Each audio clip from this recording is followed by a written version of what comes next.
Groupe d'adoration des parlementaires chrétiens qui vient de grossir ses rangs avec la participation des 2 députés provinciaux qui ont pris part le dimanche à la réunion de prière consacrée à la dédicace du pays entre les mains de Dieu et à encourager le peuple de Dieu au travail. Richard Chakokanyingele.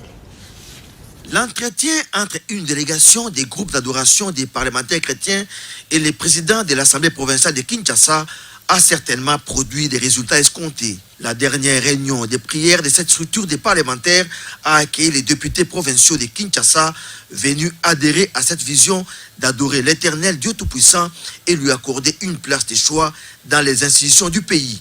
Ceci en renouvelant l'intelligence des acteurs politiques par des vertus chrétiennes.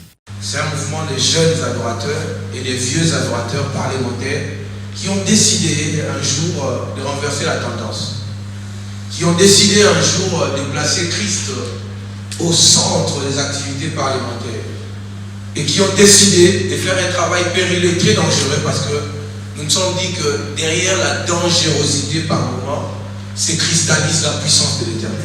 C'est dans cet élan de spiritualité que cette initiative du député national Josué Moufoula a été rejointe par ses collègues Jean-Luc Moutokambali, Odette Mwamba, Nefertiti Ngoudianza et Francine Mouyumba. Dans son exhortation, placée sous le thème « L'Occident n'est pas l'accident » et tirée du livre de Genèse chapitre 2, verset 2, le pasteur Godem Poyi a révélé que seul le travail développera la RDC. Mais ce que je voulais nous dire maintenant, c'est que ce n'est pas de façon hasardeuse. Ce n'est pas, comme on dit, au petit bonheur la chance que l'Occident s'est développé. L'Occident s'est développé par le travail. Je pense que si quelqu'un veut réussir à photographier Dieu, il aurait vu à salopette, parce que Dieu, c'est un travailleur. Sous les rythmes de la musique exécutée par le frère Cèdre Katambaye, les participants ont adoré Dieu. Avant de se séparer, un repas fraternel a été partagé et des photos des familles ont été prises.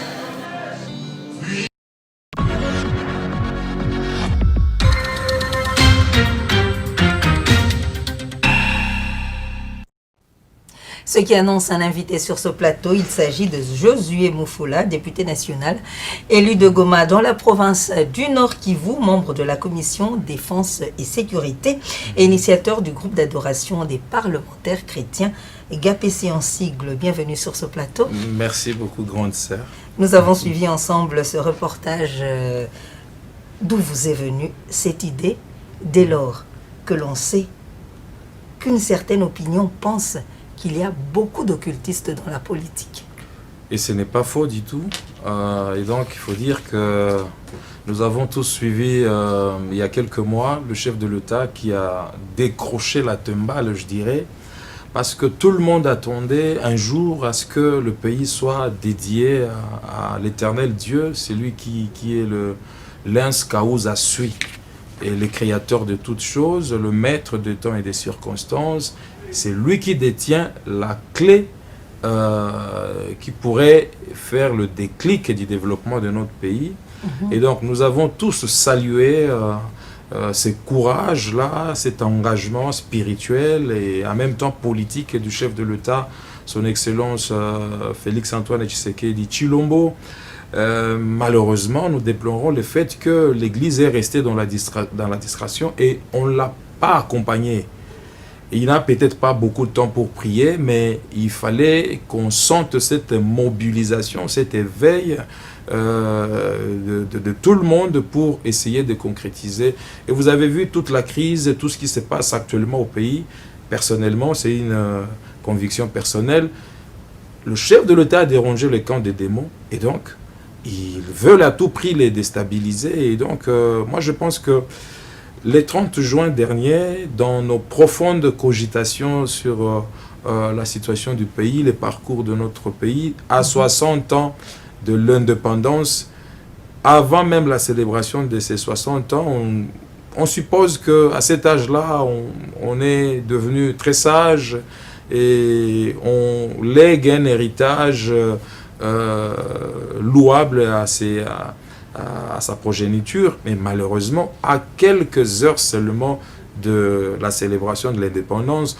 On a vu le Parlement de notre pays assiégé par la police, les députés Mais êtes-vous sûr que GAPC va essayer de changer la donne? Oui, bien sûr que c'est cela notre vœu, c'est notre souhait. En tout cas, nous sommes engagés, en tout cas, à pouvoir d'abord témoigner notre foi chrétienne.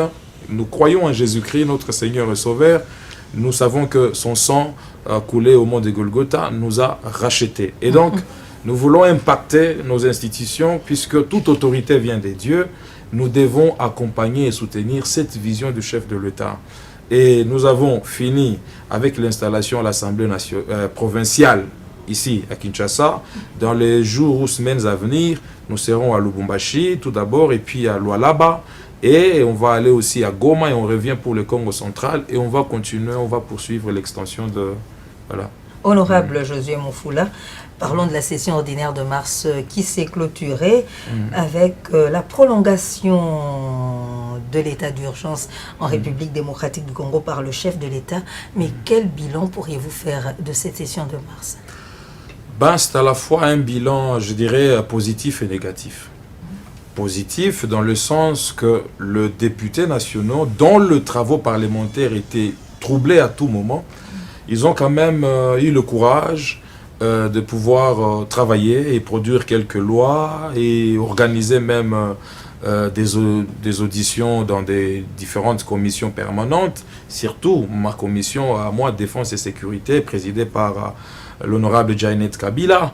Je crois que vous avez vu le travail que nous avons abattu. Tout d'abord, on a essayé de contribuer à des réaménagements internes pour améliorer un peu le budget de nos forces armées de la République. Mais aussi, on a initié des pourparlers pour voir comment l'on pourra avoir des ressources extra-budgétaires pour suppléer au budget déjà de l'armée, qui est un petit budget. Et d'autant plus que la loi de programmation militaire, qui est une loi pluriannuelle, n'a jamais été présenté par le Parlement. Ça traîne dans le tiroir du gouvernement.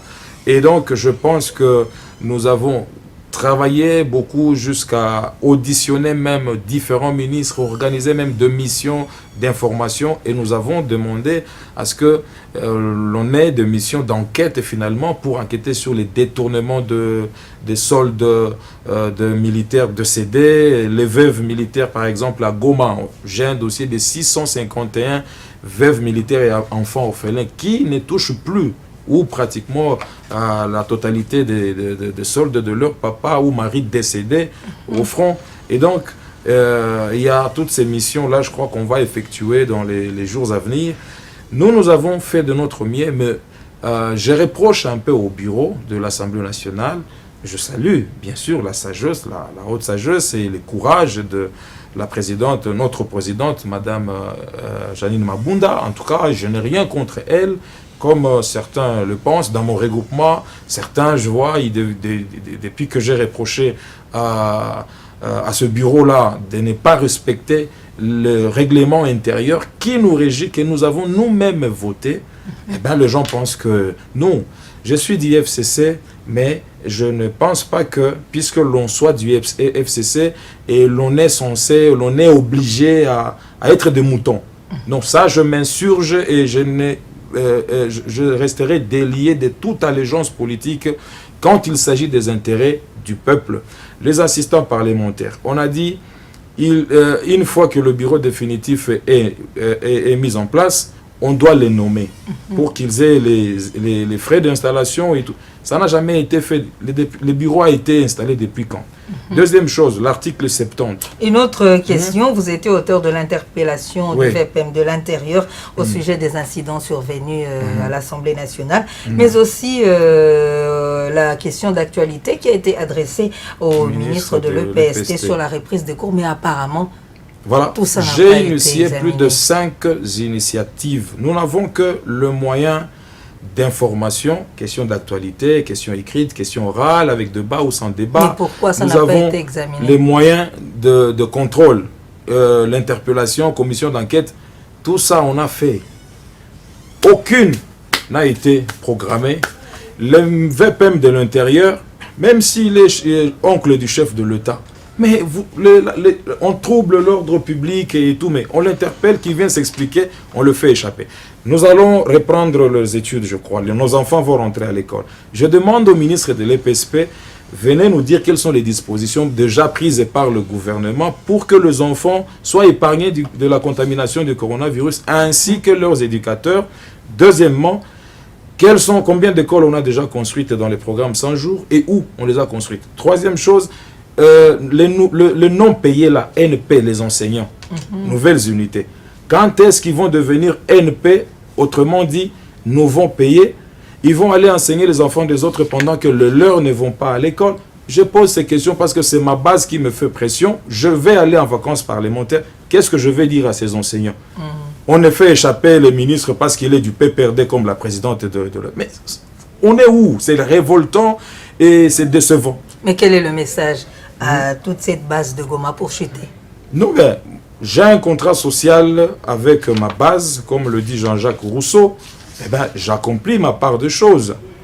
Nous sommes comme des assistants sociaux, les téléphones, c'est chaque jour de messages, de doléances et tout. Mais au-delà de ça, moi, je fais mon travail, je fais ma part de choses pour ma population et ma base de Goma. Merci beaucoup. Honorable Josué Moufoula, je rappelle que vous êtes député national, élu de Goma et membre de la commission Défense et Sécurité et initiateur du groupe d'adoration des parlementaires chrétiens, GAPC en sigle. Merci d'avoir accepté de répondre à notre invitation. C'est plutôt moi qui vous remercie.